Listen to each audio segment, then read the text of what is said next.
अमी कदर हजरात, इन बातों को आपने समझना भी है। और यहां पर मैं एक बड़ी बारीक बात अर्ज करूं, जो लोग आप सभी तवज्जो फरमाएंगे ना, कईयों के लिए तो ये नई बात होगी लेकिन है फायदेमंद, सुन लीजिए।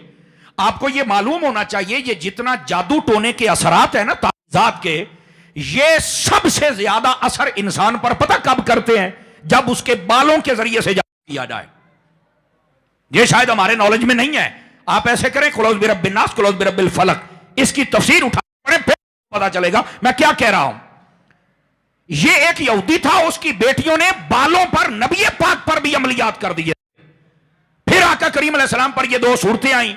मौला शेर खुदा रज़ी अल्लाह तआला अन्हु, उनको भेजा गया, कुएं के अंदर नीचे बाल थे, निकाले, एक एक आयत पढ़ते जाते, खुलते जाते। ये बालों के जरिए से बड़ी जल्दी असर होता है। आप मेहरबानी फरमाएं, ये अगर औरतें हमारी माएं बहनें सुन रही हैं तो अपने बालों को जरा संभाल के रखा करें और के अंदर कहीं दफन कर दें या इनको ठंडा कर दें कहीं पर, समझ आए? ये तो बेचना शुरू कर देती हैं। हालांकि हमारी शरीयत में बाल बेचना मना इंसान के। अगरचे 5,000 रुपए किलो बिकते हैं, ये रेडी वाला लेता है 5,000 रुपए किलो, लेकिन हम नहीं बेच सकते, हमें इजाजत नहीं है।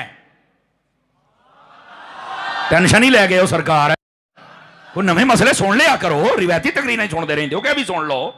तो इस वास्ते अपने बालों को बेचने की हमें इजाजत नहीं है। तो या औरत हो, अपने बाल नहीं बेच सकते।